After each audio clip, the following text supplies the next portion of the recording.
Hey guys, welcome back to Suhasini vlogs. ಇವತ್ತಿನ ವಿಡಿಯೋದಲ್ಲಿ mango papad ರೆಸಿಪಿನ ಶೇರ್ ಮಾಡ್ತಾ ಇದ್ದೀನಿ. ಮ್ಯಾಂಗೋ ಪಾಪಡ್ ಅಥವಾ ಮ್ಯಾಂಗೋ ತಾಂಡ್ರ ಅಂತಾನೂ ಕರೀತಾರೆ. ಸೊ ಯೂಶ್ವಲಿ ನಮಗೆ ಇದು ಸ್ಟೋರ್ಸಲ್ಲಿ ಸಿಗ್ತಾ ಇರುತ್ತೆ ಅಲ್ವಾ. ನ್ಯಾಚುರೋ ಅಂತ ಕರಿತಾ ಇದ್ರು, ಮ್ಯಾಂಗೋ ನ್ಯಾಚುರೋ.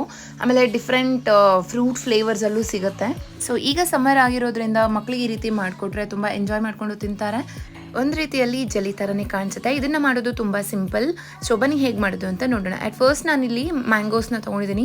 ಸೊ ಆದಷ್ಟು ಇದಕ್ಕೆ ಸ್ವೀಟಾಗಿ ಹಣ್ಣಾಗಿರೋ ಅಂತಹ ಮಾವಿನಕಾಯಿನ ತೊಗೋಬೇಕಾಗುತ್ತೆ. ಆದಷ್ಟು ಸ್ವೀಟ್ ಇರೋವಂತಹ ಮ್ಯಾಂಗೋನ ತಗೊಳ್ಳೋದ್ರಿಂದ ಎಕ್ಸ್ಟ್ರಾ ಶುಗರ್ ಆ್ಯಡ್ ಮಾಡಿಕೊಳ್ಳೋ ಅವಶ್ಯಕತೆ ಇರೋದಿಲ್ಲ. ಸೊ ನಾನಿಲ್ಲಿ ಕಾಯಿನ ತಂದು ಹಣ್ಣು ಮಾಡಿದ್ದು, ಅಂದರೆ ಅಕ್ಕಿಯಲ್ಲಿಟ್ಟು ಹಣ್ಣು ಮಾಡ್ತಾರಲ್ವ, ಆ ರೀತಿ ಹಣ್ಣು ಮಾಡಿ ಅದನ್ನು ಯೂಸ್ ಮಾಡ್ತಾ ಇದ್ದೀನಿ. ಹಾಗಾಗಿ ಇದು ಸ್ವಲ್ಪ ಗ್ರೀನಿಶ್ ಕಲರಲ್ಲಿ ಕಾಣಿಸ್ತಾ ಇದೆ. ಬಟ್ ನಾನಿಲ್ಲಿ ಕಟ್ ಮಾಡಿ ತೋರಿಸ್ತಾ ಇದ್ದೀನಿ ಇದು ಹಣ್ಣಾಗಿರೋದು ಎಷ್ಟು ಕಲರ್ ಇದೆ ಅಂತೇಳಿ. ನೀವು ಬೇಕಾದರೆ ಹಣ್ಣಾಗಿರೋ ಅಂಥ ಸ್ವೀಟ್ ಆಗಿರೋಂತಹ ಮಾವಿನ ಹಣ್ಣನ್ನು ಯಾವುದಾದ್ರೂ ಯೂಸ್ ಮಾಡ್ಬೋದು. ಸೊ ನನ್ನ ಹತ್ರ ಕಾಯಿ ಇದ್ದಿದ್ದರಿಂದ ಅದನ್ನೇ ಹಣ್ಣು ಮಾಡಿರೋದನ್ನು ತೋರಿಸಿ ಅದನ್ನೇ ಯೂಸ್ ಮಾಡ್ತಾ ಇದ್ದೀನಿ. ಸೊ ನೋಡ್ತಾ ಇರ್ಬೋದು ಒಳಗಡೆ ಎಷ್ಟು ಕಲರ್ ಇದೆ ಅಂತೇಳ್ಬಿಟ್ಟು. ಟೇಸ್ಟ್ ಕೂಡ ಅಷ್ಟೇ ತುಂಬ ಸ್ವೀಟ್ ಆಗಿದೆ. ಸೊ ಹಾಗಾಗಿ ನಾನು ಮ್ಯಾಂಗೋನ ಚೆನ್ನಾಗಿ ವಾಶ್ ಮಾಡಿ ಅದನ್ನು ಒಳಗಡೆ ಇರುತ್ತೆ ಅಲ್ವಾ ಪಲ್ಪ್, ಅದನ್ನು ಕಂಪ್ಲೀಟಾಗಿ ಹೊರಗಡೆ ತೆಗಿತಾ ಇದ್ದೀನಿ. ಇದರಲ್ಲಿರುವಂತಹ ಸಿಪ್ಪೆನ ನಾವು ಯೂಸ್ ಮಾಡೋದಿಲ್ಲ, ಬರೀ ಪಲ್ಪ್ ಅಷ್ಟೇ ಯೂಸ್ ಮಾಡ್ತೀವಿ. ಸೊ ಹಾಗಾಗಿ ಇದರಲ್ಲಿರುವಂಥ ಪಲ್ಪ್ನ ನಾನು ಸಪ್ರೇಟಾಗಿ ತೆಗೆದು ಒಂದು ಬೌಲಲ್ಲಿ ಹಾಕುತ್ತಾ ಇದ್ದೀನಿ. ಸೇಮ್ ಅದೇ ರೀತಿಯೇ ಈಗ ತೋರಿಸಿರುವಂಥ ಎಲ್ಲ ಮಾವಿನಕಾಯಿನೂ ಸಹ ಅದರಲ್ಲಿರುವಂಥ ಪಲ್ಪ್ ತೆಗೆದು ಒಂದು ಬೌಲ್ಗೆ ಆ್ಯಡ್ ಮಾಡ್ಕೊತಾ ಇದ್ದೀನಿ. ಸೊ ನಾನು ಇನ್ನೊಂದು ಹಣ್ಣನ್ನು ಕಟ್ ಮಾಡಿ ತೋರಿಸ್ತಾ ಇದ್ದೀನಿ ನೋಡಿ. ಸೊ ಜಸ್ಟ್ ಮೇಲೆ ಆ ರೀತಿ ಗ್ರೀನ್ ಕಲರ್ ಇದೆ ಅಷ್ಟೇ, ಬಟ್ ಒಳಗಡೆ ಎಲ್ಲ ತುಂಬ ಸ್ವೀಟಾಗಿ ಚೆನ್ನಾಗಿ ಹಣ್ಣಾಗಿದೆ. ಸೊ ಈ ರೀತಿ ಎಲ್ಲ ಹಣ್ಣದು ಪಲ್ಪ್ನ ತಗೊಂಡು ನಾವು ಚೆನ್ನಾಗಿ ಗ್ರೈಂಡ್ ಮಾಡ್ಕೋಬೇಕಾಗುತ್ತೆ. ಮಾವಿನ ಹಣ್ಣಲ್ಲಿರೋಂಥ ಸಿಪ್ಪೆ ಆಗಲಿ ಇಲ್ಲಾಂದರೆ ಓಟೆ ಆಗಲಿ ನಮಗೆ ಯೂಸ್ ಆಗೋದಿಲ್ಲ. ಜಸ್ಟ್ ಅದರೊಳಗಡೆ ಇರೋವಂಥ ಪಲ್ಪ್ನ ಮಾತ್ರ ಯೂಸ್ ಮಾಡ್ಕೊತಾ ಇದ್ದೀವಿ. ಸೊ ಈಗ ತೊಗೊಂಡಿರೋ ಅಷ್ಟು ಪಲ್ಪ್ನ ನಾನು ಒಂದು ಮಿಕ್ಸರ್ ಜಾರ್ಗೆ ಆ್ಯಡ್ ಮಾಡಿಕೊಂಡು ಕಂಪ್ಲೀಟ್ ಸ್ಮೂತ್ ಪೇಸ್ಟ್ ಆಗಿದ್ದನ್ನು ಗ್ರೈಂಡ್ ಮಾಡ್ಕೋಬೇಕಾಗುತ್ತೆ. ಸೊ ಎಲ್ಲೂ ಸಹ ನಾನು ವಾಟರ್ನ ಆ್ಯಡ್ ಮಾಡ್ತಾ ಇಲ್ಲ. ವಾಟರ್ನ ಆ್ಯಡ್ ಮಾಡ್ತೀರಾ ಚೆನ್ನಾಗಿ ಪೇಸ್ಟ್ ಮಾಡ್ಕೋತಾ ಇದ್ದೀನಿ.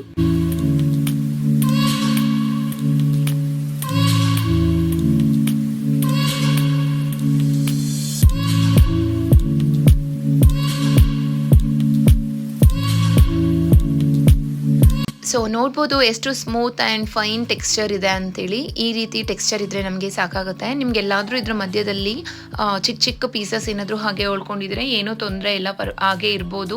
ಸೊ ಈಗ ನಾನು ಒಂದು ಅಗಲವಾಗಿರೋಂಥ ಪ್ಯಾನ್ನ ಸ್ಟವ್ ಮೇಲೆ ಇಟ್ಟು ಪ್ಯಾನ್ ಬಿಸಿ ಆದಮೇಲೆ ಲೈಟಾಗಿ ಗ್ರೈಂಡ್ ಮಾಡ್ಕೊಂಡಿರ್ತೀವಿ ಅಲ್ವಾ ಪಲ್ಪ್ನ, ಅದನ್ನು ಕಂಪ್ಲೀಟಾಗಿ ಆ್ಯಡ್ ಮಾಡ್ಕೊತಾ ಇದ್ದೀನಿ. ಈಗಲೂ ಸಹ ಎಲ್ಲೂ ವಾಟರ್ನ ಆ್ಯಡ್ ಮಾಡ್ತಾ ಇಲ್ಲ, ಜಸ್ಟ್ ಪಲ್ಪ್ ಅಷ್ಟೇ ಆ್ಯಡ್ ಮಾಡ್ಕೊಂಡಿದ್ದೀನಿ. ಸೊ ಇದನ್ನು ಆದಷ್ಟು ಲೋ ಅಥವಾ ಮೀಡಿಯಂ ಫ್ಲೇಮಲ್ಲಿ ಇಟ್ಕೊಂಡು ಕಂಟಿನ್ಯೂಸ್ ಆಗಿ ಕೈ ಆಡಿಸ್ತಾನೆ ಇರಬೇಕಾಗತ್ತೆ. ಆ್ಯಂಡ್ ನಾನು ತೊಗೊಂಡಿರೋಂಥ ಮಾವಿನಕಾಯಿ ಆಲ್ರೆಡಿ ತುಂಬಾ ಸ್ವೀಟ್ ಆಗಿದೆ. ಸೊ ಹಾಗಾಗಿ ನಾನು ತೊಗೊಂಡಿರೋಂಥ ಮಾವಿನಕಾಯಿ ಒಂದು 6ರಿಂದ 7 ಮಾವಿನಕಾಯಿ ತೊಗೊಂಡಿದ್ದೀನಿ. ಸೊ ಅದಕ್ಕೆ ನಾನಿಲ್ಲಿ ಚಿಕ್ಕ ಕಪ್ ಅಷ್ಟು ಶುಗರ್ನ ಆ್ಯಡ್ ಮಾಡ್ಕೊತಾ ಇದ್ದೀನಿ. ಸೊ 150 ಗ್ರಾಮ್ಸ್ ಅಷ್ಟು ಶುಗರ್ನ ಆ್ಯಡ್ ಮಾಡ್ಕೊಂಡಿದ್ದೀನಿ. ನೀವು ತೊಗೊಂಡಿರೋಂಥ ಮ್ಯಾಂಗೋ ಏನಾದರೂ ಸ್ವೀಟ್ನೆಸ್ ಜಾಸ್ತಿ ಇಲ್ಲ ಅಂತಂದರೆ ನೀವು ಬೇಕಾದರೆ ಶುಗರ್ನ ಇನ್ನು ಸ್ವಲ್ಪ ಜಾಸ್ತಿ ಆ್ಯಡ್ ಮಾಡ್ಕೋಬೋದು. ಸೊ ಶುಗರ್ ಬದಲಾಗಿ ಬೆಲ್ಲನೂ ಸಹ ಆ್ಯಡ್ ಮಾಡ್ಕೋಬೋದು. ಎರಡರಲ್ಲೂ ಏನೂ ಜಾಸ್ತಿ ವ್ಯತ್ಯಾಸ ಇರೋದಿಲ್ಲ, ಲೈಟ್ ಚೇಂಜಸ್ ಇರುತ್ತೆ ಅಷ್ಟೇ. ಬಟ್ ನಾನಿಲ್ಲಿ ಶುಗರ್ನ ಆ್ಯಡ್ ಮಾಡಿಕೊಂಡು ಮೀಡಿಯಮ್ ಫ್ಲೇಮಲ್ಲಿ ಇಟ್ಕೊಂಡು ಕೈ ಬಿಡ್ದಿರ ಕಂಟಿನ್ಯೂಸ್ ಆಗಿ 10ರಿಂದ 15 ನಿಮಿಷ ಇದನ್ನು ಮಿಕ್ಸ್ ಮಾಡ್ತಾ ಇದ್ದರೆ ಸೊ ಕಲರ್ ಚೇಂಜಸಲ್ಲಿ ನಿಮಗೆ ಗೊತ್ತಾಗುತ್ತೆ. ಲೈಟಾಗಿ ಪೇಲ್ ಎಲ್ಲೋ ಇತ್ತಲ್ವ ನಮ್ಗೆ ಆವಾಗಲೇ, ಈಗ ನೋಡ್ಬೋದು ಲೈಟ್ ರೆಡ್ಡಿಶ್ ಆಗಿ ಟರ್ನ್ ಆಗಿದೆ. ಅಂದರೆ ಯೆಲ್ಲೋಯಿಶ್ ಕಲರ್ ಏನಿತ್ತು ಅಲ್ವಾ, ಲೈಟ್ ಕಲರ್ ಇದ್ದಿರೋದು ಸ್ವಲ್ಪ ಡಾರ್ಕ್ ಆಗಿದೆ. ನಮಗೆ ಕೈಂಡ್ ಆಫ್ ಸ್ವಲ್ಪ ರೆಡ್ಡಿಶ್ ಕಲರ್ ನೋಡ್ತಾ ಇರ್ಬೋದು. ಸೊ ಕಂಟಿನ್ಯೂಸ್ ಆಗಿ ಈ ಕಲರ್ ಬರೋ ತನಕನೂ ಲೋ ಫ್ಲೇಮ್ ಅಥವಾ ಮೀಡಿಯಮ್ ಫ್ಲೇಮಲ್ಲಿ ಇಟ್ಕೊಂಡು ಚೆನ್ನಾಗಿ ಮಿಕ್ಸ್ ಮಾಡ್ಕೋಬೇಕಾಗತ್ತೆ. ಈ ರೀತಿ ಸ್ಟವ್ ಮೇಲೆ ಹಾರ್ಡ್ಲಿ 10 to 15 ಮಿನಿಟ್ಸ್ ನಾವು ಬಾಯ್ಲ್ ಮಾಡಿಕೊಂಡ್ರೆ ನಮಗೆ ಈ ರೀತಿ ಥಿಕ್ ಕನ್ಸಿಸ್ಟೆನ್ಸಿ ಬರುತ್ತೆ. ಸೊ ಈಗ ಇದನ್ನು ಒಂದು ತುಪ್ಪ ಸವರ್ಕೊಂಡಿರೋಂತಹ ಪ್ಲೇಟ್ಗೆ ಆ್ಯಡ್ ಮಾಡ್ಕೊತಾ ಇದ್ದೀನಿ. ಬಿಸಿ ಇರೋವಾಗಲೇ ಪ್ಲೇಟ್ಗೆ ಸರ್ವ್ ಮಾಡ್ಕೋಬೇಕಾಗುತ್ತೆ. ಗಟ್ಟಿ ಆಗಿಬಿಟ್ರೆ ನಮಗೆ ಕ್ಲೀನಾಗಿ ಟೆಕ್ಸ್ಚರ್ ಫಾರ್ಮ್ ಆಗೋದಿಲ್ಲ, ಅಂದರೆ ಪ್ಲೇಟಲ್ಲಿ ಕ್ಲೀನಾಗಿ ಸ್ಪ್ರೆಡ್ ಮಾಡೋದಕ್ಕೆ ಆಗೋದಿಲ್ಲ. ಪ್ಲೇಟ್ಗೆ ನೀವು ತುಪ್ಪ ಸವರಿಲ್ಲ ಅಂದರೂ ಸಹ ಕ್ಲೀನಾಗಿಯೇ ಬರುತ್ತೆ. ಸೊ ನಾನೀಗ ಮ್ಯಾಂಗೋ ಮಿಶ್ರಣನ ಏನು ಮಾಡ್ಕೊಂಡಿದ್ವಲ್ವ ಅದನ್ನು ಇಲ್ಲಿ ಪ್ಲೇಟ್ಗೆ ಆ್ಯಡ್ ಮಾಡಿಕೊಂಡು ಸ್ಪ್ರೆಡ್ ಮಾಡ್ಕೊತಾ ಇದ್ದೀನಿ. ಸೊ ನೀವು ಬೇಕಾದರೆ ತೆಳುವಾಗೂ ಆ್ಯಡ್ ಮಾಡ್ಕೋಬೋದು, ಸ್ಪ್ರೆಡ್ ಮಾಡ್ಕೋಬೋದು. ಇಲ್ಲ ಅಂತಂದರೆ ಸ್ವಲ್ಪ ದಪ್ಪವಾಗಿಯೂ ಸಹ ಸ್ಪ್ರೆಡ್ ಮಾಡ್ಕೋಬೋದು. ನಿಮ್ಮ ಚಾಯ್ಸಲ್ಲಿ ನೀವು ಯಾವ ರೀತಿ ಬೇಕಾದರೂ ಇದನ್ನು ಸ್ಪ್ರೆಡ್ ಮಾಡ್ಕೋಬೋದು. ಸೊ ನಿಮ್ಗೆ ಏನಾದರೂ ತೆಳುವಾಗಿ ಬೇಕು ಅಂದರೆ 2 ಪ್ಲೇಟ್ಸಲ್ಲಿ ಈ ರೀತಿ ಸ್ಪ್ರೆಡ್ ಮಾಡ್ಕೋಬೋದು. ಇದನ್ನು ಕಂಪ್ಲೀಟಾಗಿ ಬಿಸಿಲಲ್ಲಿ ಒಣಗಿಸ್ಕೋಬೇಕಾಗುತ್ತೆ.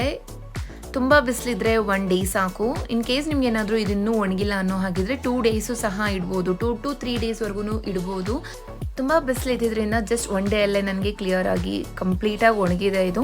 ಸೊ ಇದು ನಾವು ತೆಗ್ದಾಗ ಕ್ಲೀನಾಗಿ ಬರಬೇಕು ಅಂದರೆ ಯಾವುದಾದ್ರೂ ನೈಫ್ ಅಥವಾ ಸ್ಪೂನ್ ಸಹಾಯದಿಂದ ಸೈಡ್ಸಲ್ಲಿ ಎಡ್ಜಸ್ ಏನಿರುತ್ತೆ ಅದನ್ನು ಈ ರೀತಿ ಒಂದ್ಸರಿ ಫ್ರೀ ಅಪ್ ಮಾಡಿದ್ರೆ ನಮಗೆ ಕೈಗೆ ಈಸಿಯಾಗಿ ಬಂದ್ಬಿಡುತ್ತೆ. ಸೊ ನೋಡಿದ್ರಲ್ವಾ ನಾನು ಸೈಡ್ಸಲ್ಲಿ ಎಡ್ಜಸಲ್ಲಿ ಯಾವ ರೀತಿ ಮಾಡಿದೆ ಅಂತ, ಆ ರೀತಿ ಒಂದ್ಸರಿ ಮಾಡಿಕೊಂಡ್ರೆ ಸಾಕು. ಸೊ ನೀವೇ ನೋಡ್ತಿರ್ಬೋದು ಎಷ್ಟು ಸ್ಮೂತಾಗಿ ಎಲ್ಲೂ ಸಹ ಪ್ಲೇಟ್ಗೆ ಅಂಟ್ಕೊಂಡಿಲ್ಲ.